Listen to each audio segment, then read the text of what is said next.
Galera, vamos retomar então a nossa revisão. Como eu antecipei no final do bloco anterior, a gente vai tratar agora de processo legislativo, tá? Os aspectos mais importantes e que mais aparecem em prova, tá? Bem, olha só. Primeira coisa, só uma noçãozinha introdutória, bem breve. Processo, de forma geral, tá? Processo nada mais é do que um método de produção normativa. É um método de produção de normas. Tá? Essa definição é mais comum vocês encontrarem na doutrina de processo civil, tá? Lá no direito processual. Mas, enfim, processo é método de produção normativa. E aí você pode ter processo judicial, você pode ter processo administrativo e você pode ter processo legislativo. Em cada um desses processos, o resultado final deles é a produção de uma norma, seja uma norma individualizada, uma norma individual ou uma norma geral. Mas, invariavelmente, você vai ter a produção de alguma norma nesses processos. E as normas que integram, que compõem o processo legislativo no ordenamento jurídico brasileiro estão indicadas na própria Constituição. Olha só, vou jogar na tela para vocês. Olha só o que fala o artigo 59 da Constituição Federal. O processo legislativo compreende a elaboração de. Então, todas essas normas são produzidas pelo processo legislativo, tá? Emendas à Constituição, leis complementares, leis ordinárias, leis delegadas, medidas provisórias, decretos legislativos e resoluções. Tudo isso aqui, ó, tá? Só um detalhezinho para vocês. Tudo isso aqui são normas de caráter primário, tá? Normas que inovam o ordenamento jurídico. Uma norma de caráter primário é aquela norma que deriva diretamente da Constituição, tá? E, consequentemente, por ter caráter primário, pode ser objeto de controle de constitucionalidade. Beleza? Tá. O processo legislativo, e aqui eu vou tomar como padrão um processo legislativo ordinário, né, o processo legislativo das leis ordinárias ou das leis complementares, que tem um procedimento, né, muito semelhante, mudando apenas algumas questões como a maioria exigida para a aprovação da lei. Mas, seja lei ordinária ou lei complementar, elas têm um processo de produção muito semelhante, que seria um processo legislativo padrão, a gente pode dizer assim. E esse processo legislativo padrão é composto dessas fases que eu vou jogar aqui na tela para vocês. Olha só. É composto pela fase introdutória, que é a fase de iniciativa legislativa, tá? É aquele momento em que o legitimado para iniciar o processo legislativo apresenta a sua proposição, tá? A sua proposta de norma. Aí, em seguida, temos a fase constitutiva. A fase constitutiva é aquela fase em que ocorrem as deliberações. Tá? E aí pode ser deliberação parlamentar ou deliberação executiva. A deliberação parlamentar é aquela em que o parlamento, né, o poder legislativo, discute sobre aquela proposta e vota para saber se vai aprová-la ou não.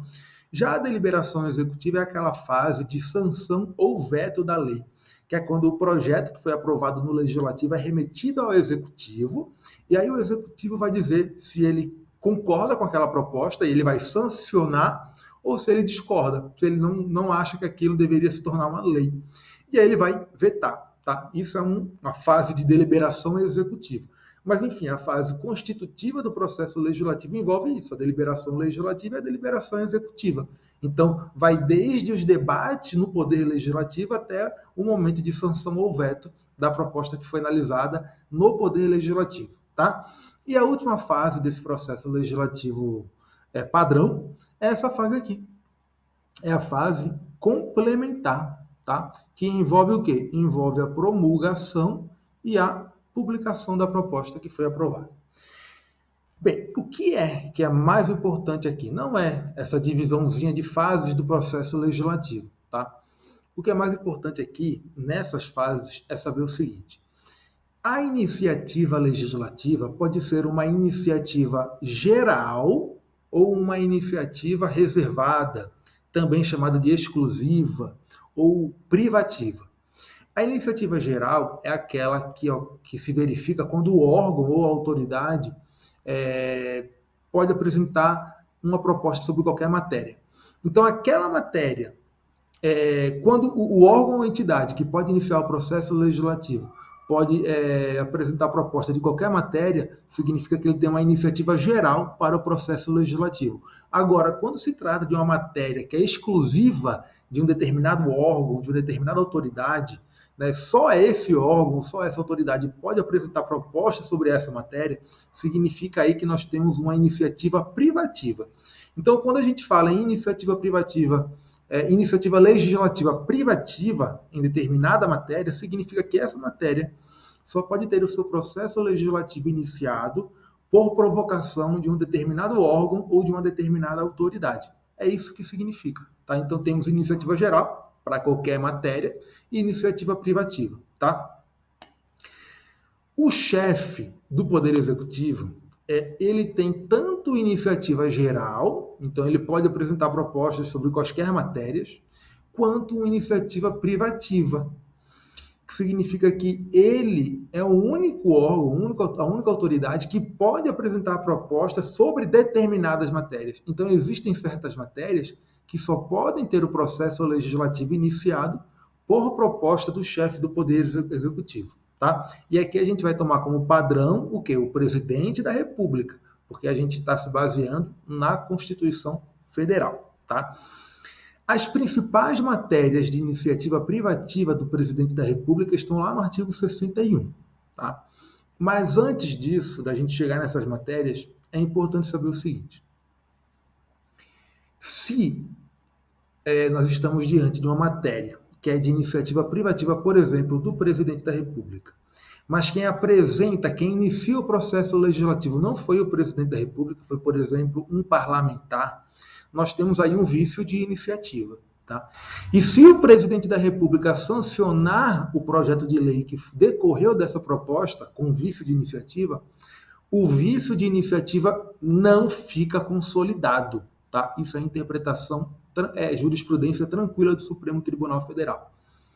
Outro detalhe, as hipóteses de iniciativa legislativa privativa previstas na Constituição Federal são de observância obrigatória nos estados e nos municípios.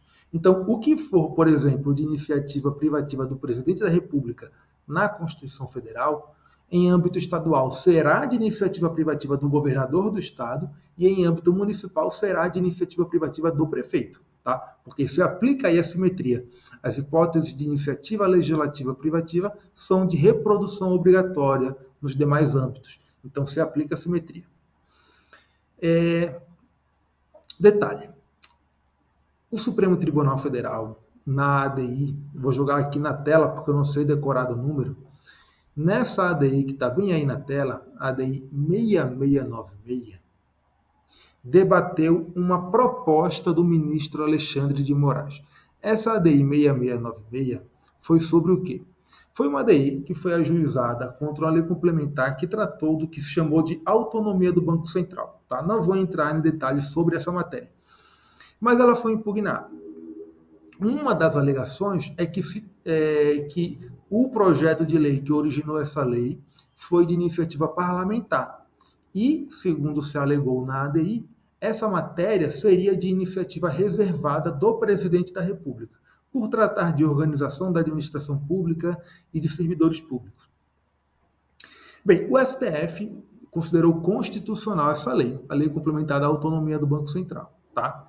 E um dos entendimentos manifestados no caso, que foi um entendimento manifestado pelo Alexandre de Moraes, embora não tenha sido um entendimento que recebeu maioria de votos, mas foi um entendimento no sentido da constitucionalidade da norma, e o STF declarou a norma constitucional, foi o seguinte: o Alexandre de Moraes falou o seguinte: olha, estão alegando que essa lei tem vício de iniciativa, porque foi um projeto de iniciativa parlamentar e deveria ser de iniciativa do presidente da República. Acontece que, durante a tramitação desse projeto, o presidente da República apresentou um novo projeto idêntico ao anterior que tinha sido apresentado por um parlamentar. Então, Alexandre de Moraes falou o seguinte: olha só, como o presidente apresentou uma nova proposição idêntica à anterior, ficou sanado o vício de iniciativa. Então, essa foi uma proposta de entendimento apresentada pelo Alexandre de Moraes, e, se não me engano, mais 2 ministros concordaram com ele, e foi uma ideia que ficou no Supremo Tribunal Federal. Tá? É uma ideia que merece um maior amadurecimento, mas nada impede que apareça na prova de alguma maneira. Então, vocês têm que ter conhecimento para não serem surpreendidos. Tá bom? Só tenham em mente isso. Então, sanção do chefe do executivo não convalida vício de iniciativa, mas existe uma proposta de entendimento no Supremo Tribunal Federal de que a apresentação pelo chefe do executivo de uma nova proposta idêntica à anterior resolveria, sanaria o problema do vício de iniciativa se a proposta original não foi apresentada pelo chefe do executivo. Tá bom? Bem, seguindo, eu falei para vocês que as principais hipóteses de iniciativa reservada do chefe do executivo estão no artigo 61. E vamos dar uma olhadinha nessas matérias. Olha só, está bem aí na tela. O artigo 61, lá no parágrafo 1º, fala o seguinte: são de iniciativa privativa do presidente da República as leis que... E aí traz diversas hipóteses. O que é mais importante, o que é mais cobrado em prova é o seguinte: de forma geral, tá? Isso aí a gente extrai dessas alíneas desse artigo 1º, inciso 2 da Constituição Federal, lá do artigo 61, mas de forma geral, são de iniciativa do presidente da República leis que tratem de organização da administração pública e regime jurídico de servidor e remuneração de servidor. Basicamente isso. Essas são as principais hipóteses de iniciativa privativa do chefe do Poder Executivo. Olha só, vamos voltar aí para a tela.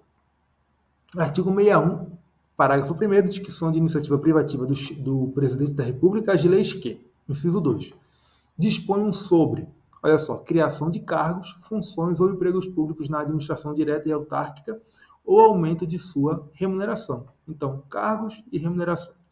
Organização administrativa e judiciária, matéria tributária e orçamentária, serviços públicos e pessoal da administração dos territórios. Cuidado com isso aqui, viu? Só um detalhe, isso aqui é muito importante. A gente viu que as normas que tratam das hipóteses de reserva de iniciativa são de reprodução obrigatória. Submetem-se, então, à simetria. Mas, especificamente, essa linha B do inciso 2 do parágrafo 1º do artigo 61 da Constituição não é de reprodução obrigatória, porque é uma norma específica dos territórios, tá? Tá bem aqui, ó. Tudo isso aqui se refere a territórios. Então, por exemplo, matéria tributária, tá bem aqui, ó.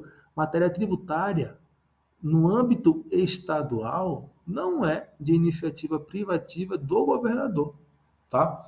Por quê? Porque a matéria tributária só é de iniciativa do presidente da República, especificamente em relação a território. Então, não é uma norma geral de processo legislativo, de iniciativa, tá? O que é de reprodução obrigatória, tá? Só para ficar bem claro aqui. Segundo o STF, as normas gerais de processo legislativo são de reprodução obrigatória, então elas se submetem à simetria. Então, o que for norma geral de processo legislativo na Constituição Federal deve ser reproduzido em âmbito estadual e em âmbito municipal. Deve ser observado em âmbito estadual e municipal. E as regras de iniciativa legislativa são regras gerais de processo legislativo. É por isso que as hipóteses que estabelecem que certas matérias são de iniciativa privativa do chefe do Executivo, né, do Presidente da República, devem ser obrigatoriamente reproduzidas em âmbito estadual e em âmbito municipal. Tá? Só que, especificamente em relação a essa previsão, que trata das matérias que são de iniciativa privativa do Presidente da República, em relação a territórios federais, essa disposição não é de reprodução obrigatória, porque não é uma norma geral, é uma norma específica de território. Tá? Vamos seguindo aqui. Olha só. Então, a próxima matéria que é de iniciativa privativa do Presidente da República. Servidores públicos, olha só.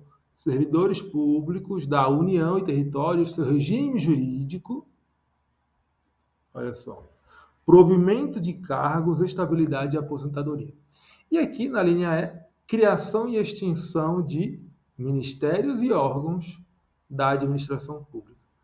Então, basicamente, organização, né, da administração pública, regime jurídico de servidor, remuneração de servidor, criação de cargos, tudo isso são matérias de iniciativa privativa do chefe do Poder Executivo. Tá? Aqui, né, nesse parágrafo 1º, inciso 2 do artigo 61 da Constituição, tem outras matérias de iniciativa privativa. Tá?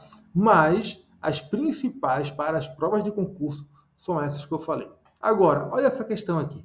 Qualquer proposta que acarrete gasto para a administração pública é de iniciativa privativa do chefe do Executivo? Isso já foi tratado pelo STF, tá? Na ADI 4729 e em outros casos também. O que o STF disse? O STF falou o seguinte, olha só, as hipóteses de iniciativa privativa de determinado órgão ou autoridade, inclusive as hipóteses de iniciativa privativa do presidente da República, devem ser interpretadas restritivamente. Por quê? Porque são regras excepcionais. São regras que restringem ao que? A instauração do processo legislativo. Elas não podem ser interpretadas ampliativamente. Têm que ser interpretadas restritivamente.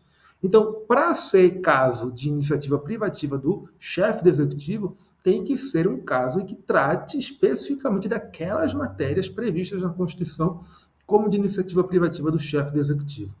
E a Constituição não diz que propostas que acarretem gastos para a administração pública são de iniciativa do presidente da República. Tá? A Constituição não diz isso. Então, o simples fato de acarretar um gasto para a administração pública não significa necessariamente que o projeto será de iniciativa do chefe do executivo. Tem que tratar de uma das matérias que são de iniciativa do chefe do executivo. Tá? Muito cuidado com isso. E mais um questionamento que eu trouxe para a gente é esse aqui. É possível haver emenda parlamentar em projeto de iniciativa privativa? Imagine que tem uma matéria que é de iniciativa privativa do chefe do executivo. Ele está lá no legislativo para deliberação. Os parlamentares podem apresentar emenda a esse projeto, podem alterar esse projeto? Podem, desde que estejam presentes dois requisitos que já estão na tela. A emenda tem que ter pertinência temática com o projeto original e ela não pode acarretar o quê? Aumento de despesa, aumento da despesa prevista no projeto original. Então vejam só, os parlamentares não podem receber uma proposta de iniciativa privativa do chefe do executivo e o quê? E alterar esse projeto colocando disposições que não tem nada a ver com o texto original do projeto. Isso é a chamada emenda jabuti, né? Não é admitido, isso seria um contrabando legislativo, não se admite isso. Além disso, além de a emenda ter que ter pertinência temática, ela não pode acarretar um aumento da despesa que estava originalmente prevista naquele projeto, tá bom? Isso é vedado. Então, a emenda parlamentar que desrespeite esses requisitos em projeto de iniciativa legislativa é inconstitucional. E daqui a pouco eu vou falar sobre um detalhezinho dessa emenda que desrespeita esses requisitos, tá? Antes disso, tem um detalhe. Quando se tratar de lei que diga respeito ao orçamento, a emenda parlamentar é possível, desde que respeite certos requisitos, e ela pode até mesmo acarretar aumento de despesa, tá? Quando for uma lei que trate de orçamento. Olha só, vou jogar na tela para vocês. Olha aí, quando for uma lei que seja relacionada ao orçamento, ela pode ter emenda parlamentar e a emenda pode acarretar aumento de despesa, tá? Mas aí ela tem que atender esses requisitos. Olha só, se for um projeto de lei orçamentária anual da LOA, ou de uma lei que modifique a LOA, a emenda parlamentar para acarretar aumento de despesa tem que atender esses requisitos. Tem que ter compatibilidade com o plano plurianual e com a LDO, tem que indicar os recursos que farão frente a esse aumento de despesa e tem que ser uma emenda que tenha relação com dispositivos do projeto original ou diga respeito a alguma correção de algum erro ou omissão no projeto original, tá? Então tem que ter pertinência ali com o projeto original, tá? Agora, se for um projeto de lei de diretrizes orçamentárias, projeto de LDO, essa emenda parlamentar, para acarretar aumento de despesa, basta que ela tenha compatibilidade com o Plano Plurianual, o PPA. Detalhe, pessoal, se uma emenda parlamentar em um projeto de iniciativa legislativa de outro órgão não respeita esses requisitos para que seja feita, a sanção do chefe do executivo a esse projeto de lei não convalida esse vício na emenda parlamentar, tá? E detalhe, esse vício de emenda parlamentar que não respeita os requisitos para que ela seja feita, já foi chamado na jurisprudência do STF de vício de iniciativa, tá? Era um vício em uma emenda parlamentar, mas foi chamado de vício de iniciativa, foi considerado um vício de iniciativa. E isso já caiu em prova, caiu na prova da PGE Rondônia recente, tá?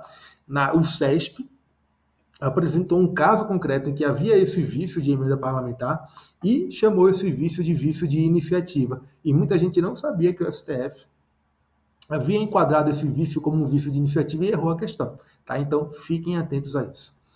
Próximo ponto aqui é o seguinte, olha só. E aqui vai ser para a gente encerrar. É possível arrependimento do veto do chefe do executivo? Isso foi tratado também pelo STF em algumas ADPFs, tá? E foi o seguinte, o que aconteceu nessas ADPFs foi que o presidente da República ele tinha vetado parcialmente um projeto de lei. Em relação ao resto do projeto, ele não falou nada. Só que decorreu o prazo constitucional de 15 dias úteis para ele se manifestar. Então, houve uma sanção tácita em relação ao resto. E aí, depois que houve a sanção tácita, ele foi lá e manifestou uma outra mensagem de veto, querendo alterar o veto anterior, falando que se equivocou, que houve um erro, o veto tinha que ser em outra medida, outra extensão, e aí ele apresentou um novo veto. Qual o problema? O problema é que quando ele fez isso, ele estava vetando já ali uma lei, porque o projeto tinha sofrido uma sanção tácita pelo decurso do tempo. E aí a gente teve uma situação esdrúxula de veto de lei, porque já era lei aquele projeto. E aí o STF, e aí foi ajuizada a DPF contra esse novo veto. O STF, que nunca tinha admitido, que não admitia a DPF contra veto na sua jurisprudência, admitiu nesse caso, excepcionalmente, porque era uma situação excepcional, e aí